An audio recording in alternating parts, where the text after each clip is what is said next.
ام یقولون افترا. اب روئے سخن ایک آیت کے اندر دوبارہ سے مشرکین عرب کی طرف آیا کہ یہ کافر کہتے ہیں کہ یہ نبی نے قرآن خود گھڑ لیے. قل ان افتریتہ فعلی اجرامی. اے نبی فرماؤ کہ اگر یہ قرآن میں نے خود گھڑا ہے نا تو اس جرم کا وبال بھی مجھ پہ ہی ہوگا. وَأَنَا بَرِيءٌ مِّمَّا تُجْرِمُونَ. اور میں بری الذمہ ہوں ان گناہوں سے جو تم کر رہے ہو.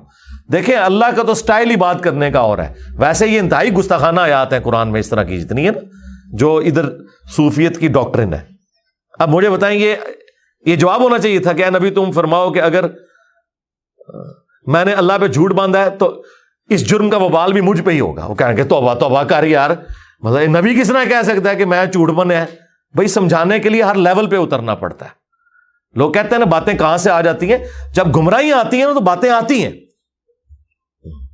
جب تم کہو گے نا کہ بابے نے سمندر روکا ہوا ہے تو اللہ تعالیٰ اپنے کسی بندے کے دماغ میں ڈالے گا کہ کوئی بڑے سے بڑا انسان ہو اپنا پیشاب بھی نہیں روک سکتا, کیونکہ یہ سمندر روکنے والی بات جب آئے گی تو یہ بات آئے گی.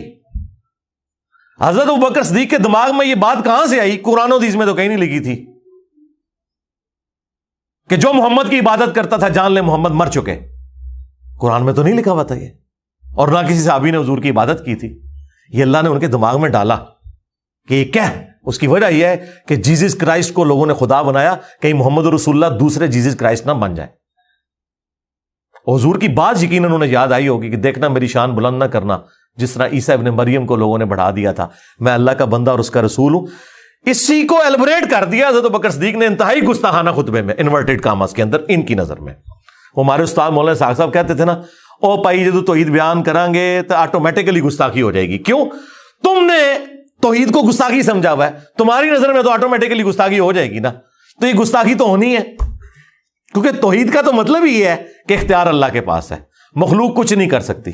پھر عجیب و غریب نا انہوں نے نا وہ مت اور عجیب و غریب واقعات مشہور کیے ہیں لوگوں کے جذبات کے ساتھ کھیلنے کے لیے. وہ جی ایک بار وہابی دا تے سنی دا مناظرہ ہو گیا, حضور دی ذات ہوتے وہابی پوری رات جو ہے وہ ایسی آیتیں ڈھونڈتا رہا جس میں حضور کی تنقیص تھی, اور جو سنی جو ہے وہ نبی الاسلام کی شان ڈھونڈتا رہا. تو صبح جناب مناظرے میں جب دونوں اکٹھے ہوئے انہیں پوچھا, ہاں تو راتی کے کردہ رہے؟ سرکار میرے سامنے گلا کرو میں تھن پنا تھوڑے بابیاں دا بابا آ گیا دنیا تے ہن. ٹھیک ہے, میں انہوں دساں کہ میں ابوبکر صدیق دا خطبہ ڈھونڈتا رہا تے منوں پتہ لگے کہ میں ابوبکر آر نبی نو مننا وا یا ابو جہل آر مننا. تو دس ابو جہل تو کینوں ڈھونڈتا رہا قرآن چو کے کڈدا رہا, اور نبی کی شانیں جو تم قرآن سے نکال رہے ہو ان شانوں سے کس کو انکار ہے؟ کیا نبی کی شان کا مطلب یہ ہے کہ نبی خدا کا بیٹا بن جائے گا؟ عیسیٰ ابن مریم جیسی شان قرآن میں کسی کی نہیں آئی ہے, کسی پیغمبر کی نہیں. لیکن اللہ نے کہا کہ اگر اللہ ارادہ کرے عیسیٰ کو, ان کی ماں کو, سب کو ہلاک کر دے, اللہ کا کوئی کیا بگاڑ لے گا؟ عیسیٰ اور ان کی ماں روٹی کھانے کے محتاج تھے, وہ نہ تو کسی کے نفع کے مالک تھے نہ کسی کے نقصان کے. یہ اس شخص کے بارے میں آ رہا ہے جس کو کہا اللہ نے وجیہن فی الدنیا والآخرہ ومن المقربین, اور معجزات ایسے جو کسی پیغمبر کو نہیں دیے گئے. مردوں کو زندہ کرنا اللہ کے اذن سے, مٹی کی مورت بنا کے پھونک مارنا اور اس کا پرندہ بن جانا, یہ معجزہ کسی پیغمبر کو نہیں دیا گیا, کسی پیغمبر کو. لیکن سینٹرڈ کر کے انہی کو اللہ تعالیٰ نے سامنے رکھا کہ یہ فرق ہے بھائی انبیاء میں اور خدا میں. پھر اسی طریقے سے چیزیں بیان ہوتی ہیں.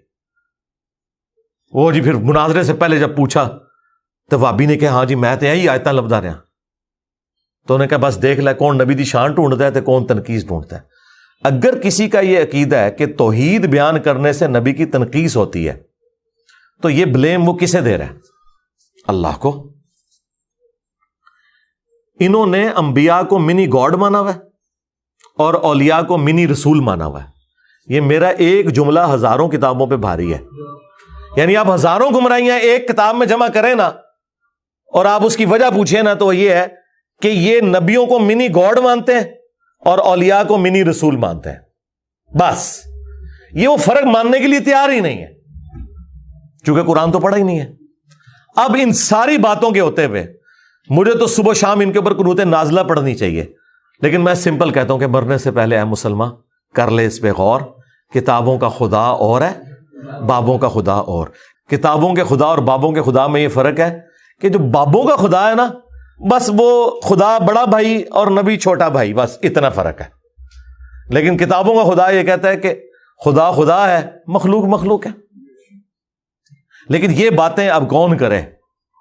یہ جب باتیں آپ نہیں کریں گے دماغ کوئی نہیں کھلیں گے. توحید تو اتنے عرصے سے بیان ہو رہی تھی، لیکن توحید کا مطلب توہین رسالت لیا جاتا تھا. ہم نے توحید بیان کی ہے نا، آئے نا کوئی سامنے. میرے پاس تو سیدھا بھائی چھوڑ دو تم شان رسالت کی بات. چشتی رسول اللہ، اشرف تھانوی رسول اللہ پارٹی کیسے کر سکتی ہے؟ کبھی نہیں کر سکتی. تمہارے بزرگوں نے اپنے ناموں کے کلمے پڑھائے، تمہیں کوئی حق ہی نہیں پہنچتا. تم تو نبی کا دفاع کر ہی نہیں سکتے. نبی کا دفاع کا حق تمہارے پاس سے نہیں ہے، اس کے کاپی رائٹ سب انجینئر صاحب کے پاس ہیں. ہاں، یہ رائٹس ہم آپ کو نہیں دیں گے. توحید بھی یہاں سے بیان کریں گے اور رسالت بھی، صحیح جو رسالت کا کانسیپٹ ہے وہ یہیں سے بیان ہوگا. تو اے نبی تم فرماؤ، اگر میں نے اللہ کے اوپر جھوٹ باندھا ہے، قرآن یعنی میں نے خود گھڑ لیا، تو اس جرم کا وبال بھی مجھ پہ ہوگا، اور میں بری ہوں اس جرم سے جو تم کر رہے ہو. اور یہ دوسری بات درست ہے اس حوالے سے کہ میں نے تو کوئی قرآن نہیں گھڑا، لیکن چونکہ تم نے قرآن کا انکار کیا لہذا تم اس جرم کے اندر شریک ہو کہ تم نے وقت کے پیغمبر کا انکار کیا ہے. دیکھیں جی، قرآن حکیم اپنے عقائد اور نظریات کے اندر بالکل ایک ننگی تلوار ہے، زیرو ٹالرنس ہے. اگر کسی شخص کو انبیاء کا سٹیٹس نہیں پتا، انبیاء کرام کی ذمہ داری، ان کے مراتب نہیں پتا، اور وہ اپنے زوم میں انبیاء کرام کے ساتھ چیزیں منسوب کیے ہوئے ہیں، تو عقیدت اور جذبات کی بنیاد کے اوپر ایسے عقائد منسوب کرنا، سب سے پہلے انبیاء کرام اس سے اعلان برات کرتے گے. نبی علیہ السلام تو دنیا میں بتا کے چلے گئے کہ میری شان کو اس طرح بلند نہ کرنا جس طرح لوگوں نے جیزس کرائسٹ کی شان کو بلند کیا تھا. میں اللہ کا بندہ اور اس کا رسول ہوں، مجھے اللہ کا بندہ اور اس کا رسول کہنا. اب یہ کہنے کی ضرورت کیوں پڑی ہے؟ اسی لیے پڑی ہے کہ آپ کو پتا تھا کہ انبیاء کرام کی ہستیاں اللہ تعالیٰ کی سلیکٹڈ ہستیاں ہوتی ہیں جن کو اللہ تعالیٰ معجزات عطا فرماتا ہے، شان عطا فرماتا ہے، اور اسی وجہ سے لوگ ڈیویٹ ہو کے ان کے اندر خدا کو اس حوالے سے ڈھونڈنا شروع کر دیتے ہیں کہ شاید یہ خدا کی شکل میں دنیا میں اتر آئے ہیں. اور آج دیکھ لیں تقریباً 75 کروڑ کے قریب ہیں پروٹیسٹنٹ جو حضرت عیسیٰ کو اللہ مانتے ہیں. 75 کروڑ، جی اتنے بریلوی دیوبندی نہیں ہے دنیا میں جتنے پروٹیسٹنٹ ہیں. اور اللہ کیا کہہ رہا ہے؟ لقد کفر الذین قالوا ان اللہ هو المسیح ابن مریم. بے شک وہ لوگ کفر کر رہے ہیں جو یہ کہہ رہے ہیں کہ اللہ ہی عیسیٰ ابن مریم ہے. قل فمن یملک من اللہ شیئا، اے نبی ان سے فرماؤ کہ اللہ کا کوئی کیا بگاڑ لے گا. ان اراد ان یہلک المسیح، کہ اگر اللہ تعالی ہلاک کر دے مسیح کو اور ان کی ماں کو اور جتنے زمین میں، سارے بزرگ بابے جتنے زمین میں ہیں سب، اگر ان کو اللہ ہلاک کر دے، وصال شریف نہیں، ہلاک، یہ غصے کا اظہار ہے تاکہ فرق پتہ چلے. یعنی اگر آپ یہ دیکھیں، یہ ووکیبلری کا جو استعمال ہے یہ اسی لیے تاکہ آپ کے دماغ کھولے جائیں. اور یہ اللہ کہہ سکتا ہے، بندے نہیں کہہ سکتے. سرکار اللہ نے کسے کہا ہے؟ فرشتوں کو کہا یا ہمیں کہا ہے؟ ہمیں کیوں کہا ہے؟ کہ ہم نے اسی طریقے سے آگے بات کرنی ہے. نبی کو کہا گیا قل فمن یملک من اللہ شیئا، اے نبی ان سے کہیں جب کوئی بھی عیسیٰ ابن مریم کے بارے میں یہ بات کرے تو ان سے کہو کہ اللہ کا کوئی کیا بگاڑ لے گا. تو یہ پوری امت کے لیے. اور حضرت ابوبکر صدیق نے تمہارا مسئلہ ہی آسان کر دیا. 8 جگہ حدیث آئی ہے بخاری میں اور 4 جگہ تفصیلی. من کان یعبد محمدا فان محمدا قد مات. دیکھو جو بھی تم میں محمد کی عبادت کرتا تھا جان لے کہ وہ مر چکے. اللہ اکبر. وصال شریف نہیں، شہید شریف نہیں، وفات شریف نہیں، فإن محمدًا قد مات. ومن يعبد اللہ، اور جو کوئی اللہ کی عبادت کرتا تھا وہ جان لے فإن اللہ حی لا يموت، کہ بے شک اللہ تعالیٰ زندہ ہے، اسے کبھی موت نہیں آئے گی. تو یہ بات یاد رکھیں، یہ بڑا سینسٹیو ایشو ہے. اور یہ انبیاء کرام کی جو دعوت سینٹرڈ اراؤنڈ توحید ہوتی ہے وہ اسی وجہ سے ہے کہ انہیں پتہ ہے کہ اللہ کا کیا سٹیٹس ہے اور بندوں کا کیا سٹیٹس ہے. اگر خدا کا تعارف کسی کو ہے نا, وہ جرت نہیں کر سکتا. مجھے بتائیں, ایک عام انسان جس میں تھوڑا سا ایمان ہے, کیا وہ اپنی عبادت کروا سکتا ہے؟ کیا وہ اپنے سامنے کسی کو جھکا سکتا ہے؟ کیا وہ یہ دعویٰ کر سکتا ہے کہ سارے بزرگوں کی گردنوں پہ میرا پاؤں ہے؟ ہاں, تو یہ قصیدہ غوثیہ میں پڑھتے ہیں, گولڈا شریف ہر جمعے کو پڑھا جاتا ہے, لوگ کھڑے ہو کے شوق سے پڑھتے ہیں, سبحان اللہ بھی کہتے ہیں سننے والے. اور دوسری طرف یہ کہتے ہیں کہ جی اللہ کا جتنا کوئی بڑا بندہ ہوتا ہے اس میں اتنی عاجزی پائی جاتی ہے. میں نے تو پلانٹ ارتھ پہ اتنا تکبر نہیں دیکھا کہ کوئی شخص یہ کلیم کرے کہ تمام اولیاء کی گردن پہ میرا پاؤں ہے. کتنا بڑا جملہ ہے یہ. تو حضرت ابوبکر, عمر, عثمان و علی نے کبھی صحابہ کے بارے میں نہیں بولا. تو یہ کہتے ہیں کہ عبد القادر جیلانی نے فرمایا. ہم کہتے ہیں اگر انہوں نے کہا ہے تو وہ قرآن و سنت کے تو بالکل خلاف ہے, اور اگر انہوں نے نہیں کہا تو بری ہیں. نہ ہم ان کی طرف سے جھوٹا دفاع کرتے ہیں کہ انہوں نے نہیں کہا ہوگا. پہلے ہم کسی زمانے میں کرتے تھے, اب مجھے کسی سے کوئی ہمدردی نہیں. سیدھی سی بات ہے, اللہ سے ڈر لگتا ہے کہیں ان میں سے کسی نے کام ڈالا ہو تو اللہ تعالیٰ منو کہ تو بڑھ گیا سا تنو کیڑی چیز مجبور کرتی سی. دیکھیں ہمیں جو چیز مجبور کرتی ہے نا دفاع کرنے پہ, وہ ان ہستیوں کا دفاع ہے جن کے پیچھے قرآن و سنت کھڑے میں, یعنی صحابہ اہل بیت, انبیاء کرام. ان کے بعد ہمیں نہیں پتا کہ کس نے کام ڈالا ہے اور کس نے واقعی دین کی خدمت کی ہے. ٹھیک ہے, کیونکہ کئی لوگ جن کو ہم اچھا سمجھتے تھے, ہمیں اتھینٹک نالج سے پتا چلا کہ انہوں نے بھی کام ڈالا ہے. یعنی یہ جو پچھلے 100 سال کے اندر ہے, ان کی تو قلم کی سیاہی بھی نہیں ابھی خشک ہوئی بھی ہے. تو بات یہ کہ اللہ سے ڈر جائیں, قرآن و سنت پہ آ جائیں. وہ غامدی صاحب سے کسی نے پوچھا نا کہ جی وہ قرآن میں تو لکھا ہے تو وہ فلاں بزرگ یہ کہہ گئے. انہوں نے کہا جی اللہ تعالیٰ مجھ سے یہ نہیں پوچھے گا کہ فلاں بزرگ یہ کہہ کے گئے تھے تو نے کیوں نہیں مانا. اللہ مجھ سے یہ پوچھے گا کہ قرآن میں یہ لکھا ہوا تھا, جو قرآن تیرے پاس آیا تھا تو نے اس کو مانا تھا کہ نہیں. اب مجھے بتائیں, میرے پاس قرآن آیا تو میں یہ کہوں گا کہ فلاں نے یہ کہا ہوا ہے, میں تو اس کا پابند ہوں. جب اللہ میرے پاس آیا ہوا ہے, قرآن آنے کا مطلب ہے اللہ آ گیا, سنت آنے کا مطلب یہ ہے کہ نبی علیہ السلام خود آئے ہیں میرے پاس. ان کے ہوتے ہوئے میں نے کسی بزرگ کے قول کے ساتھ مجھے کوئی ہمدردی ہے, یا میں نے مطلب ان کی بزرگی بچانے کی خاطر ان کے باطل عقائد و نظریات کا کوئی دفاع کرنا ہے, نہیں. اصل چیز میں نے اس رکوع کے اوپر اتنا ٹائم اس لیے لگایا کہ تاکہ آپ کو پتا چلے کہ انبیاء کرام کے بارے میں عقیدہ کیا ہونا چاہیے. سورۃ الانبیاء پڑھیں, بندہ حیران ہو جاتا ہے. وہ سورت کا نام ہے انبیاء. عام بندوں سے پوچھیں جنہوں نے نہیں پڑھی, وہ کہیں گے جو نبیوں دی شانہ بیان ہوئی ہیں.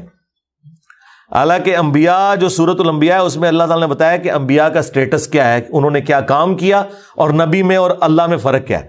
پورے قرآن میں جو انبیاء کرام کے حوالے سے چیزیں ڈسکس ہوئی ہیں وہ یہی ہوئی ہیں کہ یہ اللہ کے اتنے برگزیدہ بندے تھے کہ یہ اللہ کی طرف اورینٹڈ ہوتے تھے, ہر معاملہ اللہ کے سپرد کرتے تھے, اللہ سے مانگتے تھے, اسی سے دعائیں کرتے تھے, اسی سے اپنے عقیدے وابستہ رکھتے تھے. یا یہ بیان ہوا ہے کہ جو انبیاء کے بارے میں ایسا عقیدہ رکھتے ہو, ایسا عقیدہ ان کے بارے میں نہیں رکھ سکتے. انبیاء کرام جو ہیں وہ اللہ تبارک و تعالیٰ کی توحید کے معاملے میں کوئی کمپیریزن ہی نہیں ہے, وہ مخلوق ہیں, وہ خالق ہے. یہ دو چیزیں بیان ہوئی ہیں. اس لیے میں نے پچھلے دنوں ایک تفصیلی ویڈیو ریکارڈ کروا دی ہے, شیطانی توحید, شیطانی بابوں کا فتنہ. یہ شیطانی توحید ہے جس میں آپ انبیاء کرام کو, اولیاء کو اللہ کے مقابلے پر لے آتے ہیں. اور رحمانی توحید یہ ہے کہ انبیاء اور اولیاء بھی اللہ سے مانگتے تھے, تم نے بھی اللہ ہی سے مانگنا ہے. ہاں, انبیاء اور اولیاء ان کی جو شانیں ہیں وہ اسی وجہ سے ہیں کہ وہ گاڈ اورینٹڈ تھے, نہ کہ اس وجہ سے کہ انہوں نے خود کوئی ایسا کیا ہے. نہیں, وہ گاڈ اورینٹڈ تھے, اللہ نے انہیں انعام دیا. اور انبیاء تو ویسے ہی مخلص بندے ہیں, نبی تو کوئی بندہ محنت سے بھی نہیں مان سکتا. وہ اللہ تعالیٰ نے جسے عطا فرما دیا وہ اللہ تعالیٰ کے مخلص بندے ہیں, ان کے برابر تو کوئی بھی نہیں پہنچ سکتا. لیکن یہ ساری تعریفیں کرنے کے بعد ان ہستیوں کو اونچا نہیں کرنا ہوتا, خدا اورینٹڈ ہونا ہے. ہم عام مسلمان ہیں نا.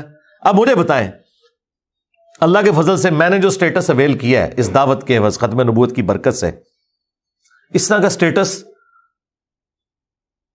انسانی ہسٹری میں بڑے کم لوگوں نے اویل کیا ہوگا. لیکن مجھ سے اگر کوئی آ کے پوچھے, میرے سامنے کوئی جھکنے کی کوشش کرے, میرے پاؤں کو ہاتھ لگانے کی کوشش کرے, تو میں فوراً ڈر جاتا ہوں کہ یار یہ خدا کیا سوچے گا میرے بارے میں, مجھے آخرت کی. اب مجھے بتائیں, یہ جو بابے اپنا چٹواتے رہے ہیں, یہ پاؤں والا سلسلہ اور جو کچھ یہ کرواتے رہے ہیں, ان کو تو پھر خوف خدا بھی کوئی نہیں تھا. وہ ڈاکٹر ذاکر نائک کہہ رہے ہیں, میں ایئرپورٹ پہ اترا نا تو ایک عورت, کوئی پروفیسر تھی, بوڑھی خاتون, تو اس نے مجھے پہچان لیا اور ہندو تھی. وہ دوڑتی ہوئی آئی اور میرے گھٹنوں کو ہاتھ لگا کہتی آپ تو بھگوان ہیں. تو کہتی میں نے کہا استغفر اللہ توبہ توبہ. میں کہا ایتھے کو بابا ہوگا نا صوفی, انہیں گلے بھی لا لینا سی زنانی نو. ہاں یہ مواحد کا ہی حوصلہ ہے کہ اسے کوئی اونچا کرے اور کہ بھائی نہ نہ نہ پیچھے. اور یہ کتنی مزیدار یوں دستانے پہن کے چمواتے رہتے ہیں, ہاتھ گھنٹوں بیٹھے رہتے ہیں, نذرانے بٹورتے رہتے ہیں. جو ان کے سامنے اونچا ہاتھ باندھ کے لوگ کھڑے ہوتے ہیں جس طرح خدا کے سامنے کھڑے ہوئے ہیں, اس طرح ان کو تو مر جانا چاہیے. میں کہتا ہوں زمین پھٹے یہ اندر چلے جائیں. ان کو توحید کی ہوا بھی نہیں لگی ہوئی ہے. یہ کوئی بزرگ نہیں ہے جن کے آپ روب بیان کرتے رہے. یہ شیطان کے ایجنٹ ہیں دنیا میں, یہ طاغوت ہے. خدا کے نمائندے دنیا میں وہ ہیں کہ ذرا سی کوئی ایسی بات ہونے لگے وہ پیچھے ہٹ جاتے ہیں. اوہ توبہ توبہ. ایک صحابی مسند احمد میں حدیث ہے, حضور کو کہہ رہے ہیں یا رسول اللہ ما شاء اللہ و شئت, جو اللہ چاہے اور جو آپ چاہیں. یار صحابی نے تو کبھی شرک کا سوچا بھی نہیں. حضور کیا کہہ رہے ہیں, اجعلتنی للہ ندا, تو نے مجھے اللہ کے مقابلے پہ کھڑا کر دیا. بل قل ما شاء اللہ وحدہ, بلکہ کہے جو اکیلا چاہے. اس کے اوپر نبی علیہ السلام کو جواب بڑے اچھے طریقے سے دیا جا سکتا تھا. آج کا اگر کوئی بریلوی ہوتا کہ یا رسول اللہ آپ اللہ کے بندے, وہ اللہ, میرا کہنے کا مطلب یہی تھا کہ جو اللہ چاہے اس کے بعد جو آپ چاہیں. کوئی دوسری بات ہی نہیں بھائی. حضور کو پتا تھا, کیونکہ نبی علیہ السلام کو اللہ کا خوف تھا. جسے اللہ کا خوف ہوتا ہے نا, جو گاڈ اورینٹڈ ہوتا ہے, اس سے پتہ ہی معاملہ کتنا سینسٹیو ہے. اللہ تعالیٰ کس قسم کی توحید چاہتا ہے اپنے بندوں سے. جن لوگوں کو توحید کا تعارف نہیں ہے نا, وہ آپ کو یہ سارے کرتب کرتے ہوئے نظر آئیں گے اور اتنے بڑے بڑے دعوے کرتے ہوئے نظر آئیں گے. دعویٰ جس نے کر دیا نا کہ میں کر لواں گا, ٹھیک ہے, ہاں یہ آپ دعویٰ کر سکتے ہیں کہ انشاءاللہ میری اتنی پریکٹس ہے کہ میں سینچری مار لوں گا, یہ آپ کر سکتے ہیں. خدا سے متعلق کوئی دعویٰ کہ آخرت کسی کی آپ سنوار سکتے ہیں, یہ دعویٰ کرنا شرک ہے. ہاں دنیا میں آپ دعویٰ کر سکتے ہیں, کوئی بھی بندہ کہہ سکتا ہے کہ میں نے اتنی محنت کی ہے کہ میں پرائم منسٹر بن جاؤں گا, تیرا حق ہے تو کہہ. لیکن تو خدا سے متعلق چیز کوئی بیان کرتا ہے کہ میں مریض جنت میں لے جاؤں گا, توبہ توبہ توبہ, ڈر جا. تجھے تو اپنی آخرت نہیں پتا تیرے ساتھ کیا ہونے والا ہے. تو یہ دعوے صرف وہ لوگ کرتے ہیں یا وہ شیطان کے ایجنٹ ہیں دنیا میں, یا جاہل مطلق ہیں, پاگل, مینٹل, مجنون, کلندر, جو مرضی بھی لفظ کر دو, ورنہ جس میں تھوڑی سی عقل ہے وہ اللہ سے ڈرتا ہے, وہ کبھی سوچ بھی نہیں سکتا. سورۃ الاعراف کی آیت نمبر 188, جو میں کہتا ہوں قرآن کی سب سے سخت آیت ہے عقیدہ توحید کے حوالے سے. اور یہ آیت اگر آپ چوک میں اعلیٰ حضرت کا ترجمہ پڑھ کے بھی سنا دینا تو آپ کے اوپر 295 سی انہوں نے لگا دینی ہے. قل لا املک لنفسی نفعا ولا ضرا, وہی بات اے نبی تم خود فرما دو اپنی مبارک زبان سے کہ میں تو اپنی جان کے لیے بھی کسی نفع و نقصان کا مالک نہیں ہوں, باقی تو شاید چھڑ دو. الا ما شاء اللہ, ہاں جو اللہ میرے لیے فیصلہ کرے, اس نے فیصلہ کرنا ہے کہ مجھے کون سی نفع مند چیز پہنچے گی اور کون سی نقصان والی. اچھا بعض جاہل مولویوں نے نا الا ما شاء اللہ کو اس طرح ریلیٹ کیا کہ ہاں جو اللہ چاہتا ہے نا اتنا میں نفع نقصان کا مالک ہے ہوں. اندازہ کریں, وہ بھی جھوٹ نکلا. یہ تو حضور اپنی بات کر رہے ہیں, آپ کے نفع نقصان کی تو بات پھر بھی نہیں ہو رہی. میں اپنی جان کے لیے بھی کسی نفع نقصان کا مالک نہیں مگر جو اللہ چاہے. تو یہ انہوں نے جو دھوکہ دیا وہ اسی آیت میں پکڑا گیا. اگلی بات اللہ نے اور کھول کے بیان کر دی تاکہ موٹے دماغ والوں کو بھی سمجھ آ جائے. وَلَوْ كُنْتُ أَعْلَمُ الْغَيْبِ, اگر میں خود سے غیب کو جان لیتا, لَاسْتَكْثَرْتُ مِنَ الْخَيْرِ, تو میں خیر کثیر جمع کر لیتا. ہاں وہ غیب تو ہم مانتے ہیں جو اللہ تعالیٰ وحی کے ذریعے بتاتا ہے, جو وہ نہ مانے وہ تو کافر ہے, وہ تو نبی کی شان ہے. وَمَا كَانَ اللَّهُ لِيُطْلِعَكُمْ عَلَى الْغَيْبِ وَلَكِنَّ اللَّهَ يَجْتَبِي مِن رُّسُلِهِ مَن يَشَاءُ. اللہ کی یہ شان نہیں کہ ہر ایک کو غیب پر اطلاع دے, وہ اپنے پیغمبروں میں سے جسے چاہتا ہے چن لیتا ہے, اور تمہارا کام ہے اللہ اور اس کے پیغمبروں کے اوپر ایمان لے کر آؤ. لیکن اگر نبی علیہ السلام خود سے غیب جان لیتے کہ مستقبل میں کیا ہونے والا ہے, تو اے نبی تم فرما دو میں خیر کثیر جمع کر لیتا. ظاہر ہے جب آپ کو مستقبل کا حال پتہ چل جائے, آج کے دور میں سمجھنے کے لیے کہ ڈالر کی قیمت یا گولڈ کی اوپر جانے والی ہے, آپ دیکھیں اس ایک سال میں ڈبل ہو گیا گولڈ. مجھے اس لیے پتا ہے کہ مجھے اس دفعہ ڈبل زکات نکالنی پڑی ہے اسی گولڈ کی, جو گولڈ اتنا ہی پڑا ہوا ہے, زکات ڈبل دینی پڑی ہے. کیوں؟ قیمت اوپر چلی گئی. تو اگر یہ بات اس وقت لوگوں کو پتا ہوتی تو لوگوں نے اپنے پلاٹ بھی بیچ کے نا گولڈ لے کے رکھ لینا تھا. پلاٹ سے اترے اوپر نہیں گئے جتنا گولڈ گیا. وما مسنی السوء، خیر کثیر بھی جمع کر لیتا اور کبھی مجھے کوئی تکلیف نہ پہنچتی. یقیناً اگر کسی شخص کو یہ پتا چل جائے کہ آج اتنے بجے اگر یہ روڈ کراس کرے گا تو ایک ٹریلے کے نیچے آ کے مارا جائے گا، وہ اس دن نہیں پوری زندگی اس روڈ کو کبھی کراس نہیں کرے گا، دوسرے راستے سے جائے گا. لیکن ایسا نہیں ہوگا، کبھی بھی نہیں ہوگا. اللہ تعالیٰ نے اس طرح کا کبھی کسی کو اختیار دیا ہی نہیں ہے. جو دیا وہ غیبی خبر کے طور پر دیا اور وہ ٹال نہ کوئی سکا. وہ ویسے ہی ہوا جیسے صحیح مسلم میں حدیث ہے، حضرت عمر کہتے ہیں نبی علیہ السلام نے غزوہ بدر سے ایک دن پہلے زمین پہ لکیریں کھینچی، کل یہاں ابو جہل کی لاش ہوگی، یہاں عتبہ کی، یہاں شیبہ کی، اور اللہ کی قسم انہی جگہوں پہ اگلے دن وہ لاشیں پڑی ہوئی تھی. یہ حضور کو اللہ تعالیٰ نے غیبی خبر دی، وہ ٹال نہیں سکتی تھی کبھی بھی. تو اے نبی تم فرما دو کہ اگر میں خود سے غیب جان لیتا تو میں خیر کثیر جمع کر لیتا اور نہ مجھے کوئی تکلیف پہنچتی. ان انا الا نذیر و بشیر، میں تو نہیں ہوں مگر ڈر سنانے والا اور خوشخبری سنانے والا.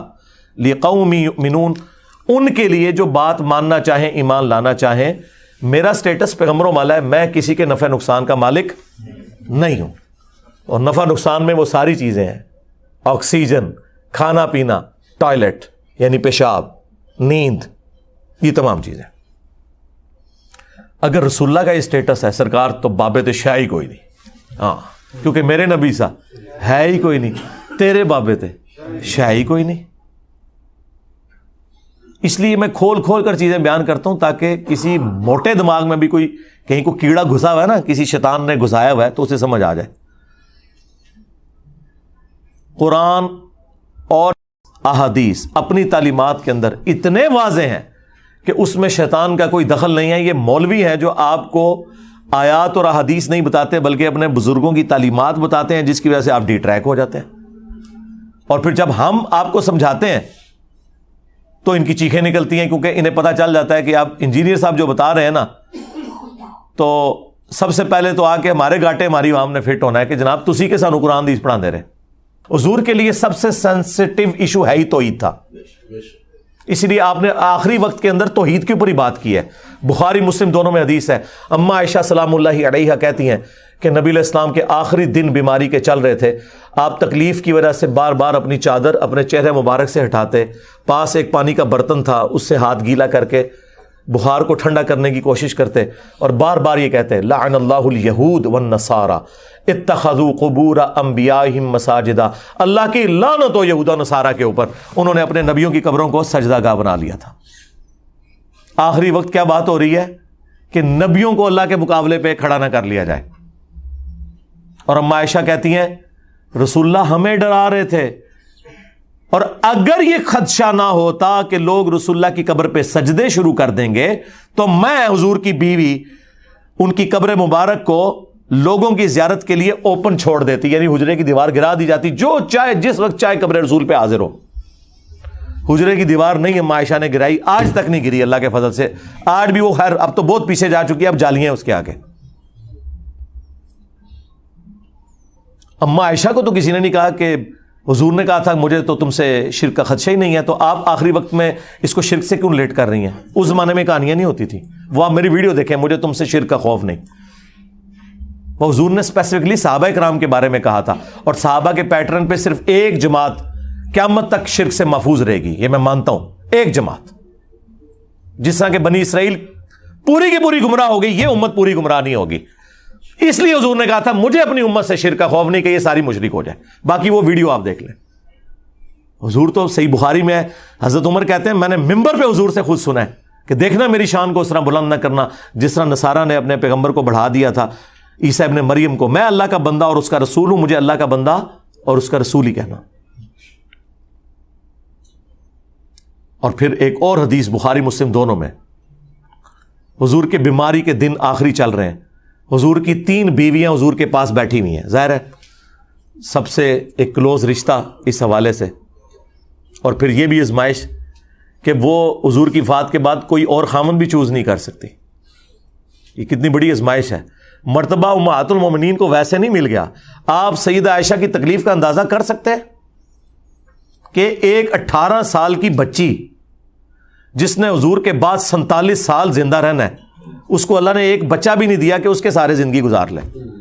اکیلا وہ 47 سال کا سفر انہوں نے اس حجرے میں کیا ہے. اس تکلیف کا کوئی اندازہ لگا سکتا ہے؟ اہم ہی نہیں اتنا بڑا مرتبہ. عمار ابن یاسر جو ہے وہ کوفے کے ممبر پہ کہہ رہے کہ لوگوں، عائشہ دنیا اور آخرت میں تمہارے نبی کی بیوی ہیں. مرتبہ نہیں کم ہو سکتا، اگرچہ انہوں نے خلیفہ وقت کے خلاف خروج کیا، مرتبہ نہیں کم ہوا، لیکن اللہ تمہیں آزما رہا ہے کہ عائشہ کی اطاعت کرتے ہو یا اللہ کی اطاعت کرتے ہو حضرت علی کا ساتھ دے کر، کیونکہ وہ اولی الامر منکم وہ ہیں. لیکن عمار ابن یاسر نے اما عائشہ کا مرتبہ نہیں کم کیا کہ ان کی اس غلطی سے ان کی زندگی کو 0 سے ملٹیپلائی کر دے. کہا دنیا اور آخرت میں تمہارے نبی کی زوجہ ہیں. یہ ایک آزمائش ہے کہ تم نے اللہ کی اطاعت کرنی ہے یا عائشہ کی اطاعت کرنی ہے. اس لیے میں کہتا ہوں میں عمار ابن یاسر والا شیعہ ہوں، میں رافضی والا شیعہ نہیں ہوں. مرتبہ کم نہیں ہوگا، ہاں اختلاف رائے اپنی جگہ رہے گا. تو اما عائشہ اس حجرے میں رہی 47 سال تک. تو اما عائشہ بیٹھی ہوئی ہیں، سیدہ ام سلمہ بیٹھی ہوئی ہیں اور ام حبیبہ بیٹھی ہوئی ہیں. 3 بیویاں حضور کی، اور ان میں سے یہ تو سینئر بیویاں ہیں، اسلام میں بھی سینئر ہیں. انہوں نے ہجرت مدینہ سے پہلے ہجرت حبشہ بھی کی ہوئی ہے. تو وہ ہجرت حبشہ کا ذکر کرتے ہوئے کہتی ہیں ام حبیبہ اور ام سلمہ کہ یاد ہے کہ جب ہم وہاں سے گزرے تھے ہم نے ایک ماریا نام کا گرجا دیکھا تھا جس میں کچھ قبریں بھی تھیں اور تصویریں بھی لٹکی ہوئی تھی. حضور نے بس یہ بات سنی، آپ تکلیف کے عالم میں اٹھ کے بیٹھ گئے. توحید is the most sensitive issue in the sight of Allah and his beloved prophet صلی اللہ علیہ وآلہ وسلم. کہا یہی تو ان میں خرابی تھی، جب ان کا کوئی نیک بندہ یا پیغمبر فوت ہو جاتا تھا اس کی قبر کے اوپر سجدے شروع کر دیتے تھے، تصویریں لٹکا لیتے تھے. قیامت کے دن یہ بدترین مخلوق بنا کر اٹھائے جائیں گے. اللہ اکبر. اور حضور نے پہلے ہی ڈرا دیا کہ یہ کام تم نے نہیں کرنا. اور مسلم شریف میں حدیث ہے، جندب رضی اللہ تعالیٰ عنہ کہتے ہیں حضور نے اپنی وفات سے 5 دن پہلے یہ بات کہی اور میں نے خود سنی کہ دیکھنا اگلے لوگوں میں جب ان کا کوئی پیغمبر یا نیک آدمی فوت ہو جاتا تھا وہ اس کی قبر پہ سجدے شروع کر دیتے تھے. تم نے یہ کام نہیں کرنا میرے ساتھ. میں کہتا ہوں کس لیول پہ اتر کے آپ کے پیغمبر نے آپ کو سمجھایا ہے. حریص علیکم بالمؤمنین رؤوف الرحیم. یار کون ہوگا جو اتنا آپ کی آخرت کے ساتھ محبت کرے گا بجز ہمارے پروفٹ کے صلی اللہ علیہ وآلہ وسلم. مسند احمد کی حدیث ہے، نبی علیہ السلام نے فرمایا اللہم لا تجعل قبری وثنا یعبد. اے اللہ میری قبر کو وہ بت نہ بنا دینا کہ لوگ اس کی پرستش شروع کرتے ہیں. اپنی قبر کو بت کہہ دیا. وہ قبر جو ہمیں ہمارے ماں باپ اولاد سب لوگوں سے بڑھ کر عزیز ہے، جس قبر کی حاضری اس پلانٹ ارتھ کی سب سے بڑی نفلی عبادت ہے، اس قبر کو بھی کہہ دیا کہ یہ بت ہوگا اگر اللہ کے مقابلے پر اس پہ بھی سجدے شروع ہو جائیں گے. اور تواڈے بابے نے مزار تے شاہی کوئی نہیں، لے جاؤ تم بابے اپنے. جس قبر کی عظمت تھی اس کا سٹیٹس کلیئر کر دیا ہے، اللہ میری قبر کو بت نہ بننے دینا کہ لوگ پوجا کریں. نبی کا تو کوئی قصور نہیں، لیکن حضور خود اپنی قبر کے بارے میں کہہ رہے ہیں کہ اسے بت نہ بنانا. ابو داؤد میں حدیث ہے میری قبر پہ میلہ نہ لگانا. تم دنیا کے کسی بھی حصے میں درود پڑھو گے اللہ تمہارا درود مجھ تک پہنچا دے گا. اللہم صلی علی محمد وعلی آل محمد. درود کے لیے بھی میلہ نہیں لگانا، تمہارا درود میرے تک پہنچ جائے گا. سلام عرض کرو اور نکل جاؤ آگے، میلہ نہ لگانا.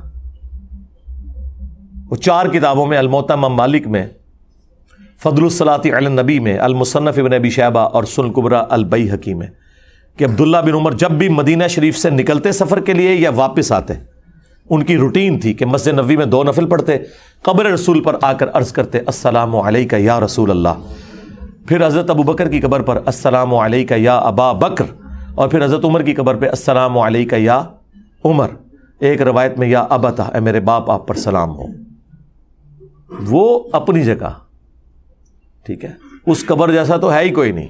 اس کی بنیاد پہ آپ نے اپنے بزرگ بابوں کے جو مزار کلیم کیے میں نا یہ سب فراڈ ہے. باقی مزارات، گنبد خضرا، یہ ایک الگ سے ایک سینسٹیو ٹاپک ہے، اس پہ میری الگ سے ویڈیوز ریکارڈ ہے، وہ پھر مجھے 2 گھنٹے اور لگ جائیں گے. اس کے لیے آپ میری ویڈیوز دیکھیں. میں نے ایک ایک مقدمہ جو ہے وہ توحید کے حوالے سے کلیئر کیا.